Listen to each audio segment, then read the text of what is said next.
The smell of paint was everywhere. Sharp, clean, like we were trying to scrub the past right off the walls. I had a brush in one hand, a rag in the other, and Ethan's voice trailing in from the hallway, muttering about a stuck drawer. This renovation, it was supposed to bring us closer. A reset. We joked about it over wine months ago, dreaming of new colors, a new headboard, maybe even new energy between us. But something already felt uneven, like the floor beneath me wasn't quite level anymore. I was cleaning out the bedroom closet when I noticed the edge of something wedged deep behind the cabinet lining. It looked like an old receipt at first, yellowed, brittle, probably trash. But when I pulled it free, unfolded it gently, everything in me paused. The handwriting wasn't mine. The words didn't belong here.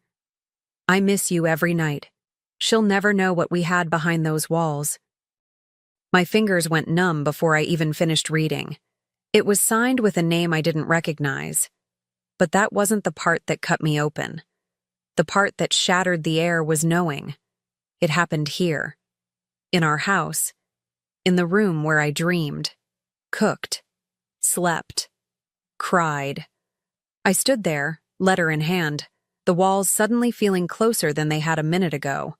All the laughter we'd painted over, the carpet we ripped up, the storage we cleared out. None of it had prepared me for this.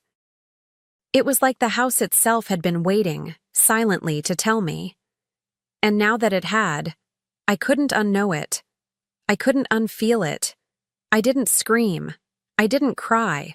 I just folded the letter again and tucked it inside my pocket like a splinter I didn't want to pull out. I kept painting, kept sanding, kept pretending. Ethan didn't notice a thing. He was fussing over the light switches, asking if I liked brushed nickel or matte black, like any of it mattered. I nodded, smiled even, but inside, I was somewhere else entirely. I started replaying years in reverse. Birthdays, holidays, quiet mornings with coffee in this very room. I searched them all for signs I had missed. A glance that lingered too long. A text he answered too fast. A laugh that wasn't meant for me. They were all there now, scattered in the corners like dust.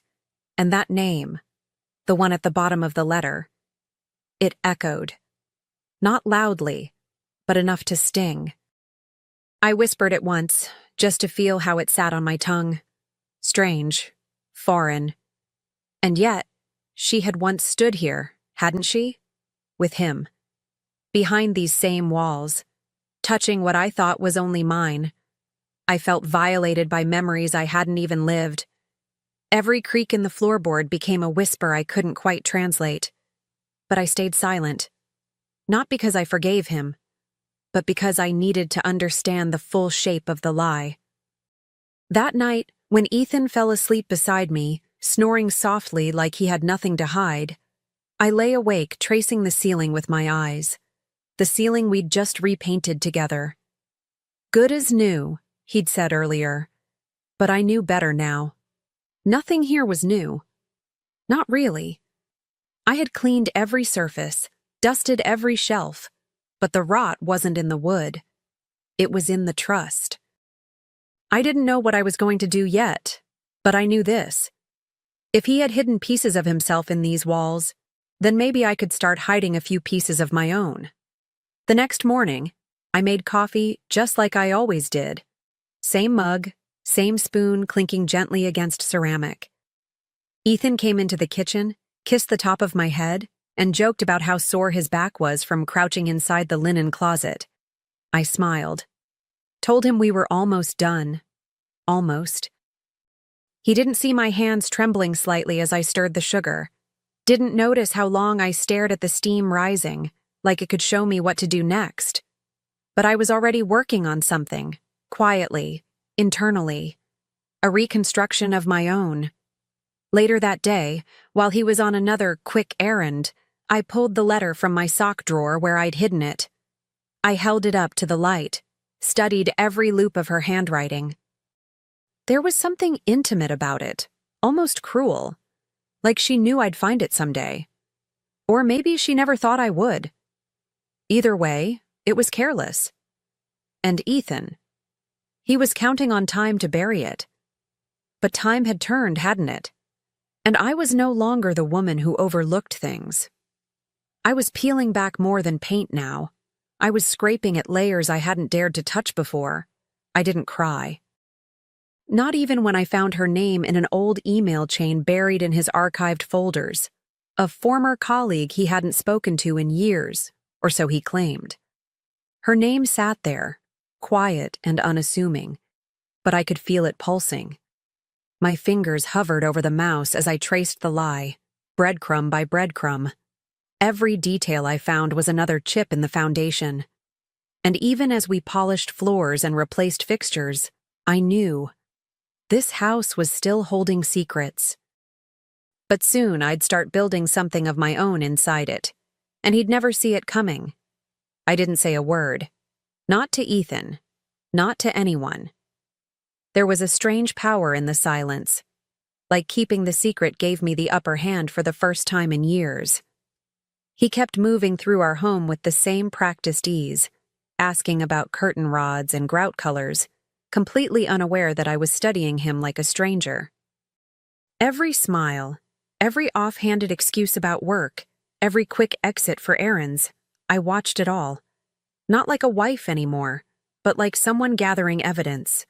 And believe me, the evidence was starting to stack.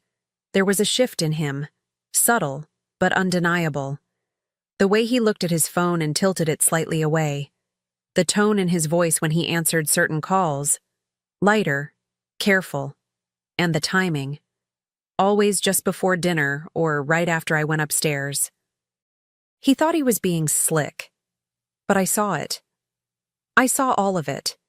The same patterns that must have existed back then, when that other woman was sneaking into my life without me knowing. But this time, I wasn't in the dark. This time, I had the blueprint. Instead of confronting him, I leaned into the renovation. I picked finishes he'd barely glance at and let him think I needed his approval. I measured twice, drilled holes myself, and plastered a smile on my face when he told people how we had done it all. But inside, something was changing. I was rebuilding, not just the house, but myself, brick by brick, word by unspoken word. He kept telling me how beautiful everything was turning out, completely unaware that he was standing in the middle of a setup. And when I looked at him, I didn't see a husband anymore. I saw the man I was preparing to dismantle. Some nights, I'd sit on the floor of the guest room, the one we hadn't touched yet, with the letter spread out in front of me like a crime scene photo. I traced every loop of her script with my finger, whispering her words back to myself like an incantation. She'll never know. But I did know. And the more I let that sink in, the clearer everything became. This wasn't just betrayal. This was intrusion. Violation. She hadn't just taken my husband. She'd taken space in my home. And now I was taking it back. I started digging through old boxes we'd stored in the garage, not looking for memories exactly, looking for evidence. And sure enough, it didn't take long. A receipt for a boutique hotel 2 hours away. Bank withdrawals that didn't match up with any trips I remembered. And that same name again, hidden in an old email filter I hadn't touched in years. Piece by piece, I was unearthing the affair like an archaeologist of my own life. He had no idea I was excavating the past while he worried about tile samples. The strange thing was, the more I found, the calmer I became. It was like I needed confirmation, and now that I had it, I could move forward. Not with him, but with a plan. Something started forming in my mind. Something steady. Something deliberate. If he could build lies into the walls of our home, then I could build something too. But mine would be real. Mine would be quiet. And when it came time to show it, he wouldn't even recognize the woman holding the hammer. Ethan started working later again, or so he said. Quick meeting, client call, traffic was awful. I'd nod, say, okay, and keep folding laundry or scrolling through backsplash ideas on my tablet. But inside, I was watching the clock. I tracked the gaps in his stories the way a builder studies blueprints. Every delay, every excuse. They all fit into the framework I was quietly assembling. He thought I was still the same woman he lied to years ago, passive, forgiving, maybe even a little naive. But I wasn't, not anymore. I even started keeping a journal, not for therapy, for precision, times, names, dates, where he said he was, what actually lined up. I wasn't just preparing to leave, I was preparing to be believed, to build something unshakable. I wanted to make sure that when I acted, there'd be no questions left. And maybe part of me wanted him to feel what it was like to be outsmarted by someone who once trusted him with everything, to be the one caught off guard, because that's what betrayal does. It doesn't just break your heart, it sharpens your mind. One night, as I was brushing my teeth, I looked at myself in the mirror and didn't flinch. That woman looking back?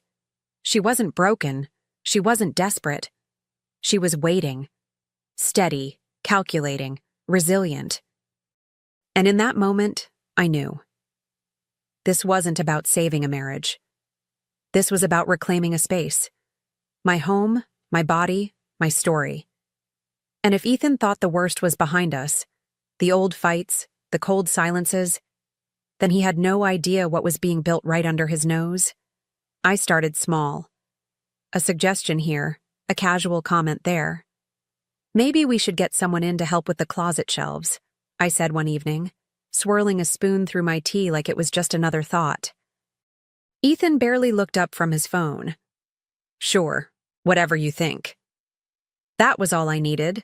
The contractor I chose wasn't just skilled, he was someone I trusted, someone who understood discretion.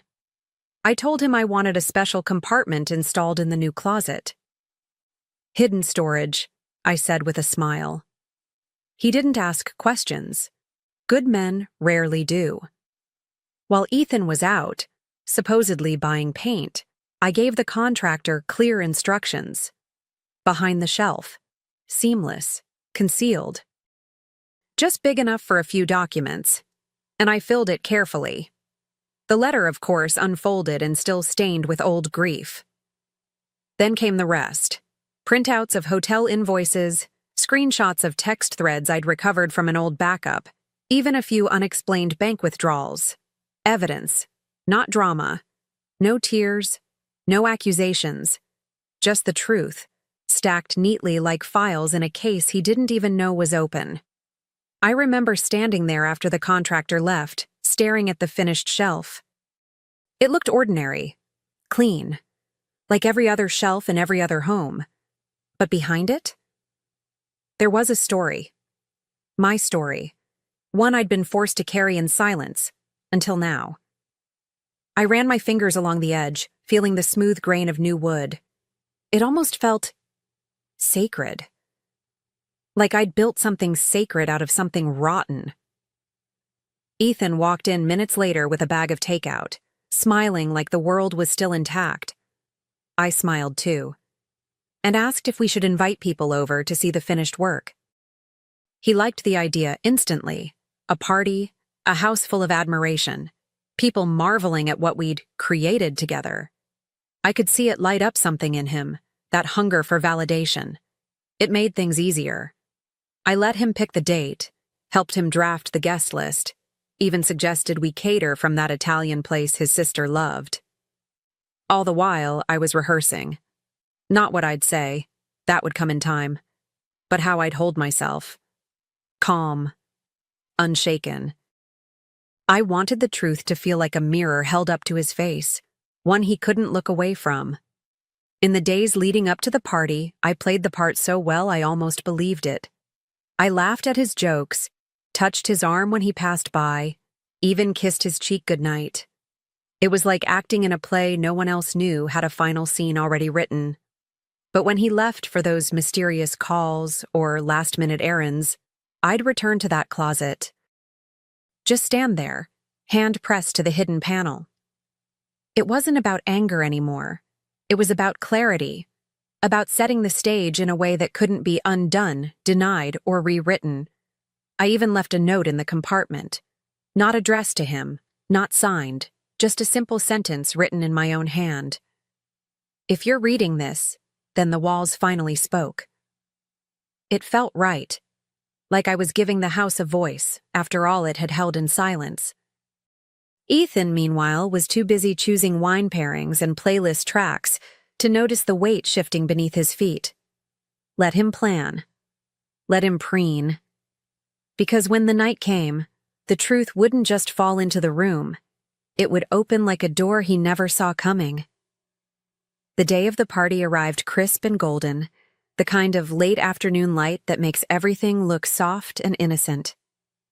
I lit candles, fluffed pillows, straightened napkins with military precision. Every detail was curated to whisper home, warmth, welcome. Ethan moved through the space like a host in his element, charming and confident, not realizing he was about to become the main act in a story he didn't even know was being told. Guests began trickling in, family, neighbors, friends we hadn't seen in ages. Laughter floated through the air like perfume. But underneath it, I felt steel. I wore a dress he hadn't seen before, something elegant but understated. Something that let me feel grounded, untouchable. I greeted everyone with grace, offered wine and compliments, smiled as they gushed about the renovations. "It looks amazing," they said. "You two really outdid yourselves." I thanked them. I meant it. Not because of what we'd built together, but because of what I'd hidden inside it. There was something poetic about it, really. A housewarming built on ruins. A celebration balanced on a truth no one had seen. Yet. As the evening rolled on, I felt the moment rising, like a tide under the floorboards. Not yet, I told myself. Let the music play, let the laughter echo one more time. This was the final layer. Not drywall, not paint, but performance. And when it peeled away, everything would be exposed. Ethan clinked his glass to get everyone's attention, starting to thank them for coming. I stepped forward before he could finish, laying a gentle hand on his arm. "Actually," I said, turning to the room with a calm smile, "I'd love to say a few words, too." The room quieted the way only a gathering full of polite people can. Wine glasses paused mid-air, soft chuckles trailing off, everyone turning their attention toward me. I smiled, not wide, not stiff, just enough to let them know I was grateful. "Thank you all for being here tonight," I began, voice steady, warm, practiced like a host, but beating with something far deeper underneath. This house has meant a lot to us.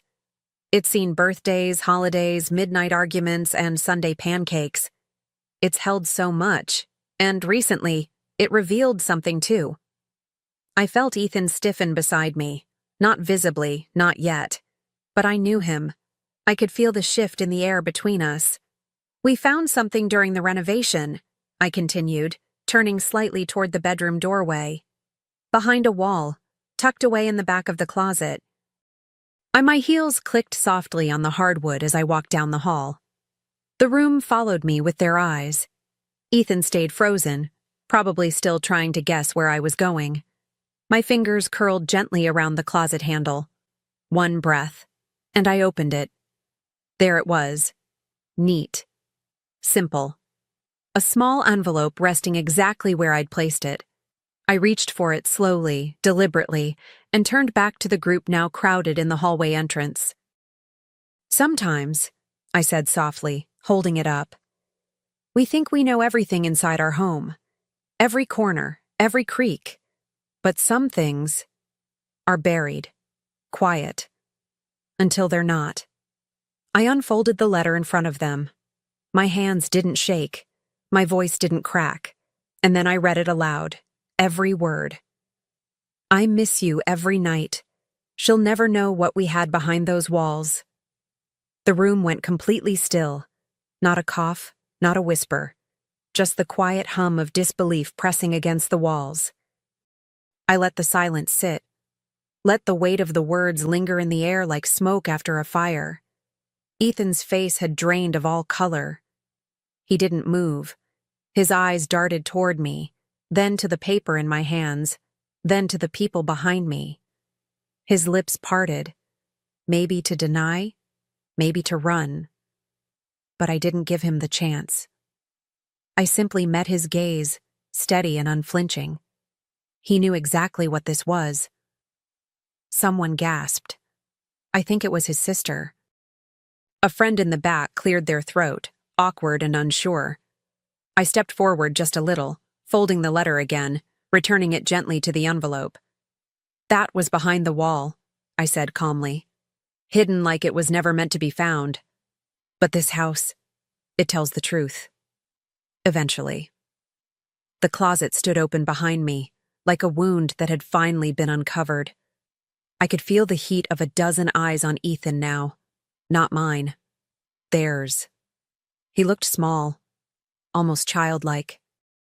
He still hadn't said a word. I turned back to our guests, my guests now, and smiled softly. You know, it's funny. We spent months repainting, fixing cracks, sanding the floors, making everything look brand new. And in the process, this house gave me a gift I never expected. I paused, not for effect, but because I felt it. The ending rising in my throat like truth, finally given breath. Now that the house is clean, I glanced once more at Ethan, then away. I think it's time I do the same with my life. No one applauded. No one dared. The moment held its breath, heavy and sharp. Ethan's mouth finally moved, a whisper of my name barely audible, but I didn't respond. I wasn't performing for him. I wasn't seeking apology or explanation. I was closing a chapter, in front of witnesses. The kind of closure that doesn't ask permission.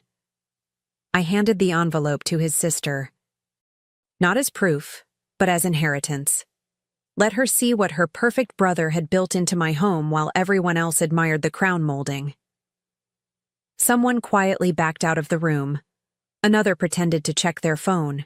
People began to scatter, murmuring excuses about early mornings and traffic. The wine glasses were still half full, the music still humming faintly in the background. But the celebration had ended the moment I said her words aloud. Ethan stood there, his hands open at his sides, as if begging the room, or me, for something to hold on to. But I wasn't there to offer lifelines anymore. I was done painting over cracks. I walked past him without touching his arm, without looking back. Just a slight nod to the contractor who had been invited not for aesthetics, but for closure. I stood in the center of the living room once more, surrounded by the walls we had rebuilt, and the truth I had set free. I raised my glass one last time. To new beginnings, I said, to no one and to everyone. Then I set it down, turned off the music, and stepped into the next part of my life. Quietly, on my own terms, and with nothing left to hide. The morning after, I woke to silence. Not the awkward kind that fills a house after a fight, but a deeper, emptier kind. The kind that follows something final. Ethan wasn't there. He'd left sometime in the night, or maybe just vanished the moment the mask cracked. I made myself coffee. Same kitchen, same cup. But everything felt different, like the house had exhaled. The walls, now scrubbed of lies, didn't echo with his voice anymore. It was mine I heard now, clearer, steadier, and I liked the sound of it. He called, of course, several times, left voicemails, long ones, sad ones, angry ones. But I didn't listen, not because I hated him. Hate takes too much energy. I was just done. Done with the spin, the charm, the illusion. I let the phone ring while I boxed up his things. I kept only what belonged to me, what was mine before him, and what I'd built in spite of him. The rest? I donated. A woman from a local shelter came by for the bags, and I told her honestly, there's nothing broken in there, just Things I don't need anymore. By the end of that week, I had met with the realtor, signed the paperwork, and finalized the transfer. He didn't even contest it. Maybe he was ashamed. Maybe he knew I had planned every inch of this with precision. I had moved everything, title, utilities, insurance, into my name weeks before the party. It wasn't petty. It was survival. It was claiming something back from the ashes. The house wasn't mine forever. It didn't need to be. It just needed to be the last place I let someone bury me beneath their lies. And now, it was ready to be passed on. Clean. I found an apartment on the other side of the city, modern, minimal, full of light. The kind of space where nothing creaked, nothing whispered. It didn't have history, and that was the point. I didn't want echoes. I wanted clarity. I signed the lease without hesitation, packed what little I truly cared about, and drove there with the windows down. It felt like shedding an old skin, one I'd worn for far too long. When I walked in for the first time, keys still warm in my palm, I didn't cry. I just stood in the center of the room and breathed. There were no ghosts here. No letters hidden behind drywall, no memories painted into corners, just a blank canvas. And this time, I'd choose the colors myself. I picked white curtains, soft rugs, a simple teak table by the window. Every piece I placed had intention, not to impress anyone, not to perform, just to belong, to reflect a version of me I hadn't seen in years, one that didn't shrink, one that didn't wait to be chosen or rescued or noticed. This home didn't just belong to me, it mirrored me. Ethan sent one last email, a long one. He apologized, tried to explain, claimed he never stopped loving me, as if love were a thing you could tuck behind a wall and forget. I didn't reply. I didn't need to. The silence between us now wasn't empty. It was earned. It was full of everything I had reclaimed. Every morning in that new space felt lighter, brighter. Like each drawer, each room was a soft promise. No more secrets, no more hiding, just sunlight. And the sound of my own footsteps, finally going in the direction I chose. On the final day of closing, I returned to the house one last time. It was empty now, stripped of furniture, noise, and shadows. I walked through each room slowly, brushing my fingertips along freshly painted walls, not with sadness, but with a strange sense of gratitude. This place had tested me, betrayed me, but it had also revealed me to myself. I had stood here and cracked open the silence. I had reclaimed my voice. And now I was ready to leave without looking back. I met the contractor outside. He was leaning against his truck, sun on his face, hands tucked into his worn jeans. I handed him the final check with a small smile. "Thank you," I said. He didn't ask for what. Maybe he already knew. He nodded once respectfully, like someone who understood that not all blueprints come on paper. Some are drawn in quiet strength, long nights, and the courage to let go. He tipped his cap and drove off. And just like that chapter closed with a soft click of a car door. When I got back to the apartment, I left the key from the old house on the counter. Just a piece of metal now, no longer a symbol. I poured myself a glass of wine, barefoot, sun slipping across the floor. I took a sip and smiled. Not because I'd won. This wasn't a victory. It was a resurrection. I stood in a space with no hidden compartments, no folded lies, no dusty evidence, just clean walls, and me, whole, awake. And finally free,